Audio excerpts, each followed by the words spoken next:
So in the video that I just submitted, first off, I don't know why I'm surprised that the students were as quiet as they were because they knew they were being videotaped, and I picked that class specifically for this task because I really wanted to focus on the student interactions, and that group really works well together.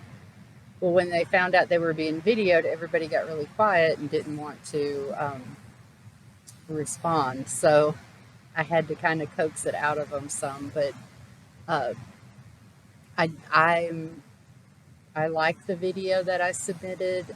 My growth goals are providing scales and rubrics, tracking student progress, and asking in-depth questions of reluctant learners. And I think I really hit the first two really well. I've established some new systems in my teaching this year, mainly because of this process I'm going through. One of them is we as a math team have established our essential standards, and from our essential standards, we've identified specific learning targets. Well, I turned those learning targets into, learning targets and learning goals, and developed a student tracker so they're actually tracking their own learning. What I have decided to do, one thing that I wasn't doing on their learning tracker, on their tracker sheet, it wasn't a numbered rating scale. It was just a vague, I've got it, I need some more help, I need lots of help, that kind of thing. I turned it into a number system to give them a little bit more freedom.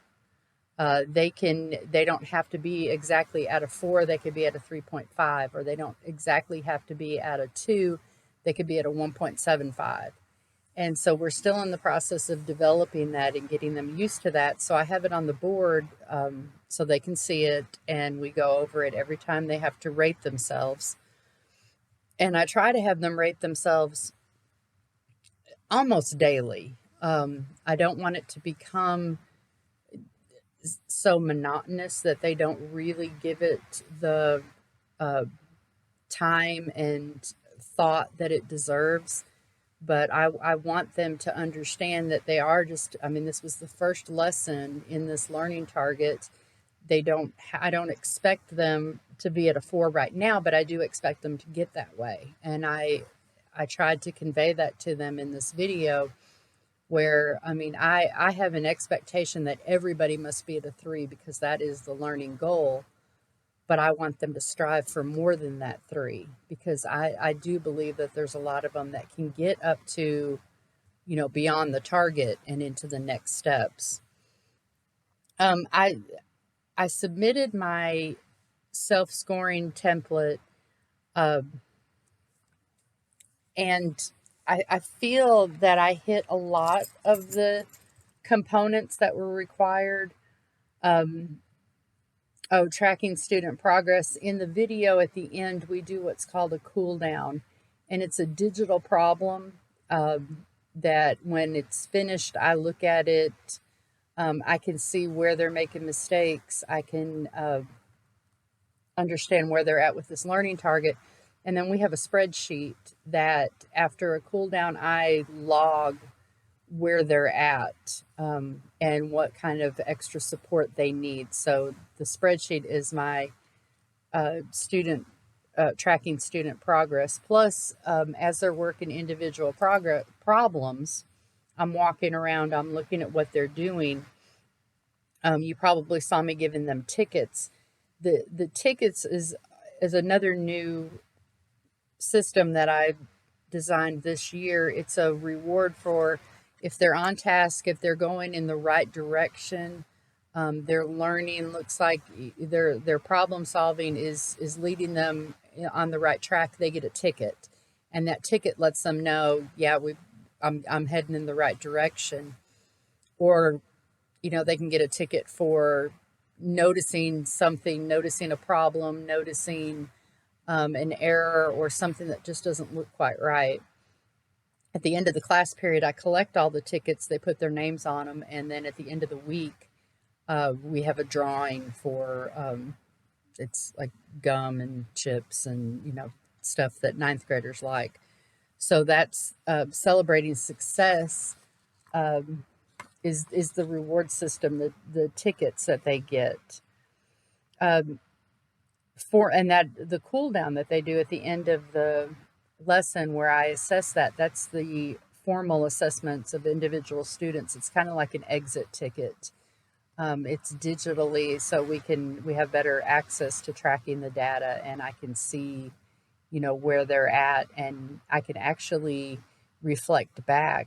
After a couple of lessons, I can return that to them and ask them if they want to revise their thinking on that. So that works really well.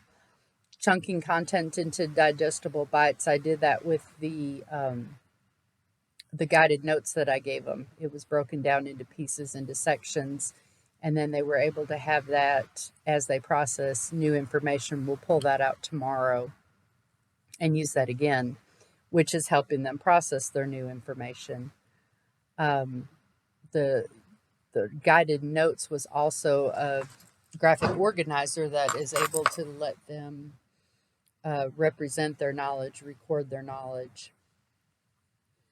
Helping students practice skills, strategies, and processes. That's what we were doing today. They were just practicing the skill. There were a few things I did not get to. The the one I didn't put a score down on it is using homework, and because one of my uh, philosophies, I guess you could say, I really try not to give them homework because since this is Algebra 1 and the concepts get really hard, I don't want them practicing something at home where they're going to get stuck and frustrated to the point that they just want to quit. I would rather them show their frustrations here in the classroom where I can be there to help them. What typically happens if I give homework and they get frustrated, they just go online and find the answers. And that's not good, authentic homework.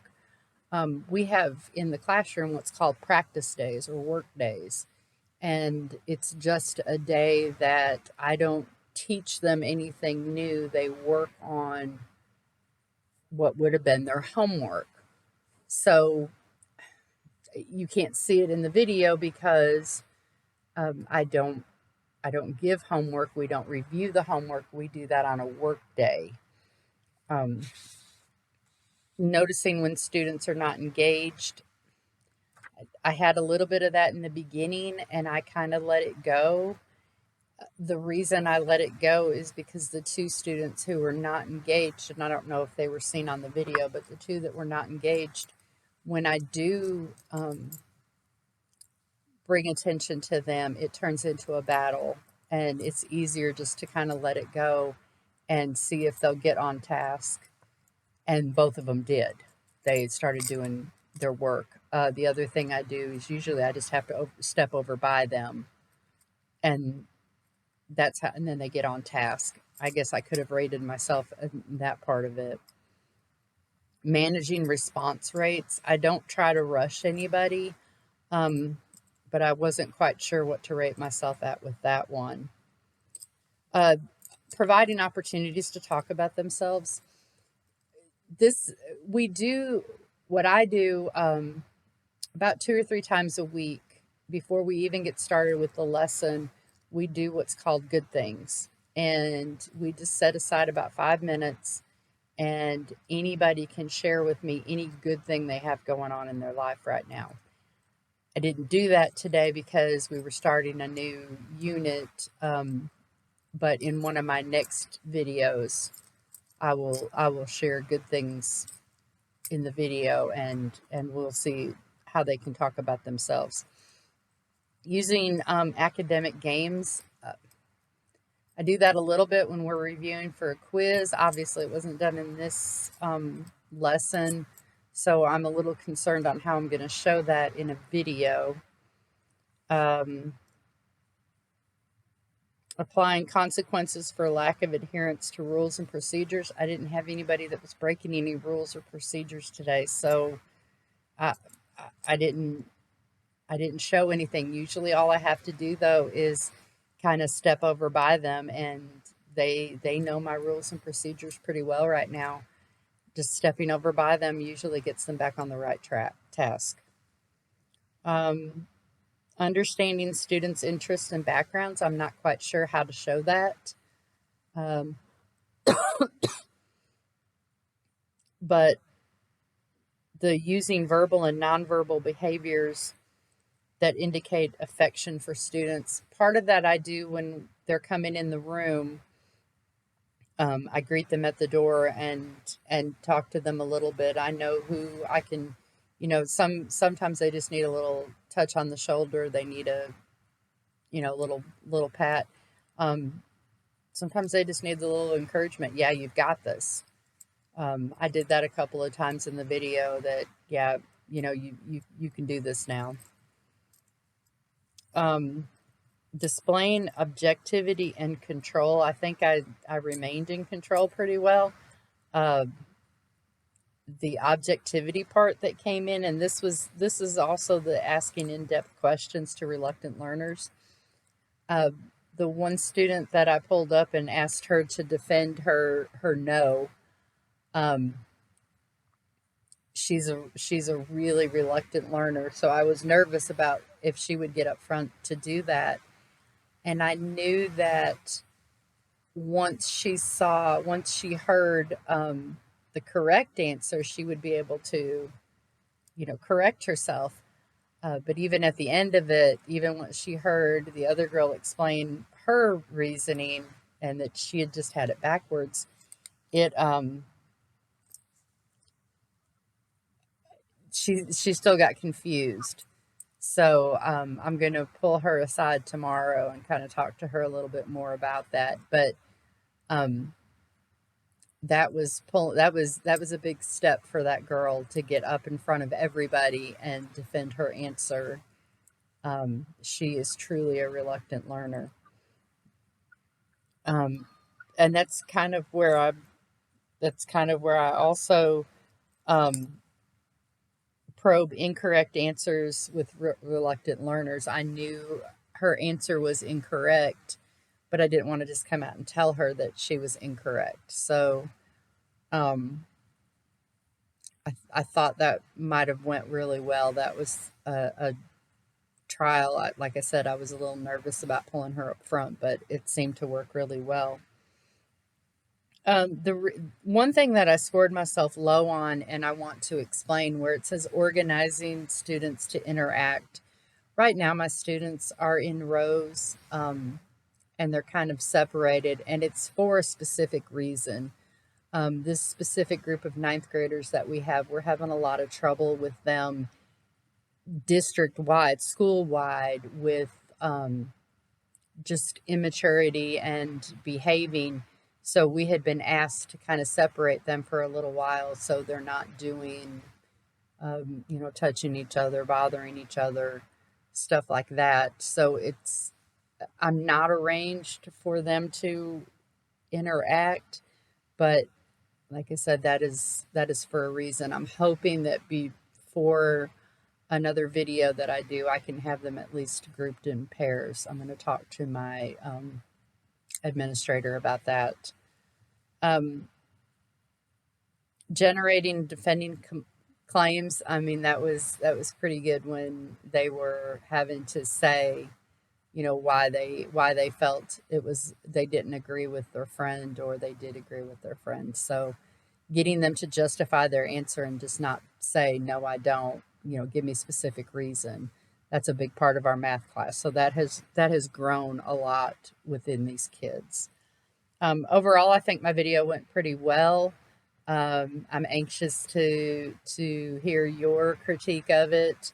And I'm looking forward to your critique of it, so I know what to do better, where areas to improve in for my next video. Thank you.